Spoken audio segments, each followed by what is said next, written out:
आज का जो मुख्य केंद्र बिंदु है वो इस बात पर है, राम सेतु पर है। क्योंकि अभी जो न्यूली जैसे अक्षय कुमार है, जो बॉलीवुड के एक सुपरस्टार थे, अब तो नहीं है। अब तो लोगों ने उनकी असलियत उनको तो का दिखाई दी है कि वो क्या एग्जिस्ट करते हैं और क्या उनको मिलना चाहिए, और वही मिल रहा है। तो जैसे कि राम सेतु पर इन्होंने बोला कि सत्य या कल्पना, तो यहीं से देखो इनकी हिपोक्रेसी सामने आती है।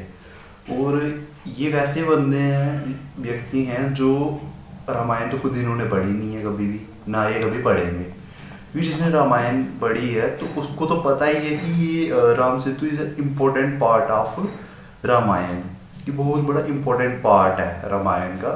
और इसी को थोड़ा सा जानते हैं हम, जैसे मैकॉलिक शिक्षा से जो निकले हुए हैं, जो अवामपंथी हैं या लेफ्टिस्ट है, वो तो इस चीज़ को नहीं मानते। उनका मुख्य प्रोपोगंडा ही यही होता है कि वो तो राम को भी बोलते थे कि ये तो एक कल्पना है। तो जैसे जैसे एग्जिस्टेंस है, जो एविडेंस मिल रहे हैं, तो सब किसी को प्रूफ हो रहा है। और जिन्होंने रामायण पढ़ी है तो उनको पता ही है कि क्या सत्य है और क्या नहीं है। तो इसको जानते हैं। जैसे कि जो रामायण है वो हमने जो पहली वीडियो बनाई है उसमें हमने आपको बता ही दिया था कि वो 9 लाख वर्ष पहले हुई है, और अधिकतर हिंदुओं को ये पता ही नहीं है। और राम सेतु है तो वो भी उसी टाइम पे हुआ, तो ये भी 9 लाख वर्ष पहले ही बनाया गया था। और यहीं पे आप रघुवंशम है, रघुवंशम में आप एक संवाद आता है श्री रामचंद्र जी और नील और नल का, कि जब जो जैसे उन्होंने समुद्र तो पार करना ही था, क्योंकि तभी तो वो श्रीलंका पहुंच पाते।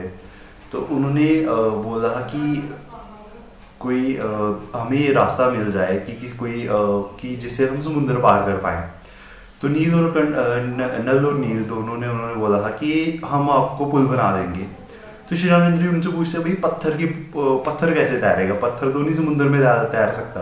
तो बोलते हैं कि हम पत्थरों से भरी हुई नावें डुबोएंगे जो समुंदर है, तो जैसे सेटल हुई एक टाइम तो आएगा कि वो ऊपर तक आ जाएंगे, तो हम उसके ऊपर पत्थर से लगा के बना देंगे। तो बोलते टाइम कितना लगेगा, श्री रामचंद्र जी टाइम कितना भी लगे हम बना देंगे, क्योंकि हाइड्रोलिक्स हम जानते हैं, आप नहीं जानते हो।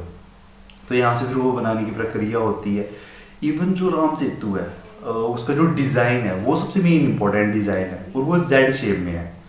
क्योंकि आप देखोगे क्योंकि जो समुद्र है उसका जो पानी का बहार है वो बहुत ही ज़्यादा होता है, तो उसको अगर आप स्ट्रेट पुल बनाओगे तो वो नहीं टिकेगा, वो डह जाएगा। और इस पे है कि हर दीवार पे वेट आ जाता है उसका जेड शेप में, तो वो डहता नहीं है, ये चीज़ है। और इवन जो ब्रिटेन का एक पुल था, उन्होंने पहले ब्रिज वो स्ट्रेट बना रहे थे, वो सीधा बनाया उन्होंने, काफ़ी 2-3 बार वो नहीं टिका। तो फिर उन्होंने भी कॉपी किया है राम सेतु के डिज़ाइन को। तो आप देखोगे उन दोनों का डिज़ाइन सेम है, तो उससे कि पानी का बाहर भी संभव है। इवन राम सेतु तब भी था और आज भी है, पर ये कि उस टाइम पे वो समुद्र के ऊपर था, अब वो समुद्र के नीचे है, तो ये थोड़ा पानी उसके ऊपर आ चुका है। और ये है कि जो ग्लेशियर मेल्ट हुई है, ग्लोबल वार्मिंग हुई है, क्योंकि 9 लाख वर्ष से लेके अब तक तो काफ़ी ज़्यादा डिफरेंसेस है। पर हाँ, अब तक भी उसमें कोई क्रैक नहीं है, एक सिंगल क्रैक तक नहीं है उसमें। नहीं तो आप बढ़िया से बढ़िया घर बनाओगे तो सीमेंट लगाओ, जो भी बढ़िया सीमेंट लगाओ, तो क्रैक आता ही आता है। और उसमें क्योंकि सीमेंट नहीं था, क्योंकि उस टाइम पे सीमेंट तो था ही नहीं, उस टाइम पे उन्होंने चूना लगाया हुआ है, तो उससे वो पत्थर बनाए। और वो किल है, किल से फिट किए हुए, मतलब किल लगे हुए हैं उसमें आज भी हैं। और वो उस धातु के हैं कि वो आज दिन तक रस्ट नहीं पकड़ी उसको, मतलब वो खराब नहीं हुई, वो वैसी की वैसी है आज दिन तक भी। तो आप यहाँ से ये सोच सकते हो कि हमारे जो नल और नील थे उस टाइम भी काफ़ी ज़बरदस्त ग्रेट कंस्ट्रक्टर थे वहाँ पे, इंजीनियर्स बोल सकते हो आप, क्योंकि उनकी इंजीनियरिंग की मिसालें दी जाती है। वो जो वो डिज़ाइन है, पुल बनाने की प्रक्रिया वहीं से स्टार्ट हुई, क्योंकि उससे पहले आपको कहीं भी दुनिया में कोई पुल नहीं मिलेगा, राम सेतु टाइप का कोई भी नहीं है। उसके बाद ही ये पुल बनाने की प्रक्रिया स्टार्ट हुई। जो भी ब्रिजेस आपको मिलते हैं आज के डेट में पुल, वो बहुत अब भी बन रहे हैं, जब उसी को डिज़ाइन को कॉपी करके बन रहे हैं।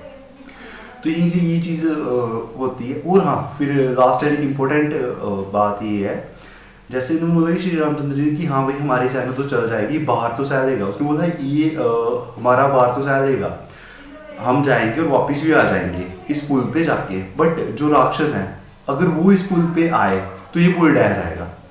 तो one of the best technology उन्होंने यूज़ की थी कि जो वानर है, हमने आपको सिद्ध किया कि वानर जंगल में रहने वाले मनुष्य होते हैं पहले, पर लेकिन देखो आप जो दूध से बने हुए प्रोडक्ट्स ज़्यादा खाते हैं मनुष्य, आप देखना उनका वेट कम होता है और वो हेल्दी ज़्यादा होते हैं, और वो फुर्तीले तेज़ भी ज़्यादा होते हैं, क्योंकि वो जंगल में रहते हो एक्टिव बहुत ज़्यादा थे। वो जो राक्षस है, राक्षस वो नहीं कोई 2 सिंग और 2 दांत बाहर निकले हुए, वैसा कोई राक्षस नहीं है। वो सिर्फ बच्चों को डिफ्रेंशिएट करने के लिए सिखाया गया, और बाद में उन्होंने जो अपने सीरियल है उसमें भी डाल दिया, पर लेकिन आपने बचपन में देखा, आप उसी चीज़ को फॉलो कर रहे हो, तो वो सिर्फ एक तुलनात्मक है, वो रियलिटी नहीं है। और राक्षस और देखो जो ये दोनों हैं मतलब वो सेम ही है, दिखने में सेम ही है, मनुष्य ही थे दोनों, पर एक वो जाति का नाम है अलग अलग। राक्षस क्योंकि राक्षस खाते थे नॉनवेज मीट वगैरह, जो भी मांस वगैरह खाते थे, तो उनका वेट आपको पता है कि मांस खाने वाला वेट ज़्यादा ही होता है और वो एक्टिव इतना नहीं होता है। और जो ये थे वानर थे, उनमें ये थी कि वो जैसे ही अपने एक पाँव पे वेट शिफ्ट करेंगे वो दूसरा पाँव आगे कर देते हैं, मतलब फास्ट है, और वो किलोमीटर तक बहुत तेज स्पीड से उनकी वो चल सकते थे, किलोमीटर तक, 1 किलोमीटर कई किलोमीटर तक वो दौड़ सकते थे। तो उससे ये कि वेट वो आगे का पंजा ही लगाते थे, तो उससे वो वेट इतना ज़्यादा पड़ता नहीं था उस पर। लेकिन जो राक्षस पूरा ऊपर पाँव होता था और वेट में काफ़ी ज़्यादा थे, तो वो अपने हिसाब से रहते, उससे ये था कि वो पुल डह सकता था, डह जाना था। और इन्होंने बोला कि जो आपकी जीत की गारंटी है वो हम देते हैं, जीत की गारंटी फुल है। जो नल और नील बोलते हैं कि अगर आप इस पे जाके भी वापस आ सकते हो, पर जब राक्षस आएंगे तो ये पुल डह जाएगा। तो one of the best engineering है उस टाइम की। और जी नासा अब ये बोलते हैं ना कि लेफ्टिस्ट है ये सारे, कि हाँ भाई ये चीज़ असत्य है। भाई तुम्हारे बाप है ना वो अमेरिका, ब्रिटेन, ये और ये अपने नासा के साइंटिस्ट है, उन सभी ने प्रूव किया हुआ है ये चीज़ कि हाँ ये चीज़, और सैटेलाइट इमेजेस हैं कि सैटेलाइट इमेजेस हैं कि उससे ये चीज़ प्रूव होती है कि सत्य है। और उसकी जो डेट निकाली है उन्होंने 8.5 लाख समथिंग वर्ष निकाली हुई है, और ये 9 लाख अप्रॉक्सिमेटली सेम है। वो ये चीज़ें बोल रहे हैं। और यहाँ पे हमारे जो अक्षय कुमार हैं सो कॉल्ड, अब उनको मन भी नहीं करता उनका नाम लेने का, पर मजबूरी में लेना पड़ रहा है।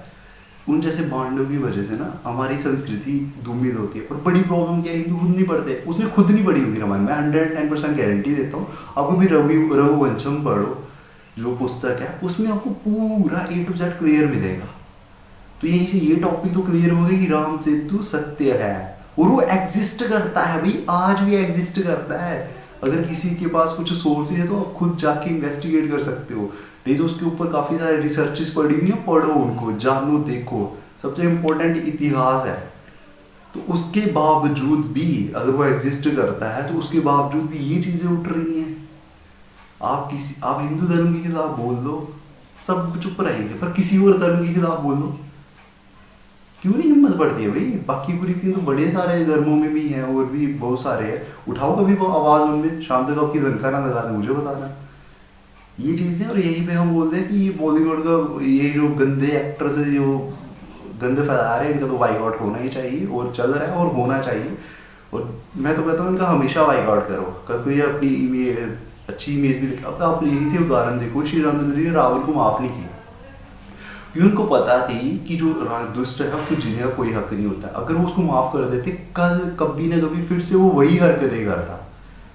और यही होता है कि उसका एक ही इलाज है, तो आप सीखो। श्री रामचंद्र जी ने सीखा क्या है भैया आपने, जो दुष्ट है उसका जीने का कोई हक नहीं है, क्योंकि आप उसको माफ़ कर दोगे, कल को फिर वो वही हरकतें करेगा। वो सुधरने वाला तो है नहीं, क्योंकि एक बार करेगा बार बार करेगा। और ये चीज़ें हमने आए दिन जो भी आज के डेट में बहुत सारे हैं जिनको प्रिजनमेंट हुई, जिनको सज़ा हुई, 10 साल की सज़ा काटी, फिर से वही हरकतें कर रही हैं। जैसे एक टेररिस्ट था, अभी देखा उसको, मतलब कि उसको सज़ा हुई थी, सज़ा काटने और फिर से उसने 25 लोगों का कत्ल मतलब मार दिया उनको। तो फ़ायदा क्या हुआ भाई? अगर आप देखो तो आपको फ़ायदा, उदारता का क्या फ़ायदा? ये कौन सी उदारता है भाई जो आपको आपकी की विनाश की तरफ लेके जा रही है? तो कहीं ना कहीं हमें रुकना पड़ेगा, समझना पड़ेगा और चीज़ों को टटोलो, जानो और फिर सोचो। अगर कोई भी आपके खिलाफ सवाल उठाता है तो कम से कम ये आपको ज्ञान कौन देता है? जिसने खुद रामायण नहीं पढ़ी है, क्योंकि आपने नहीं पढ़ी, उसने नहीं पढ़ी, जो बोल रहा है आप मान रहे हो। अब जो सत्य है आप पढ़ो ना, कभी पढ़ो फिर बात करो, फिर होती है बात उस चीज़ पे। तो ये भी वीडियो बंद करते हैं, समय की थोड़ी पाबंदी है। तो मिलते हैं आपसे नेक्स्ट वीडियो में, तब तक के लिए अपना और अपने परिवार का ध्यान रखिए। और हाँ, रामायण जो अपने आर्षिक ग्रंथ है उनको अध्ययन करो। तो ये भी वीडियो बंद करते हैं। नमस्ते, अपना ध्यान रखिए।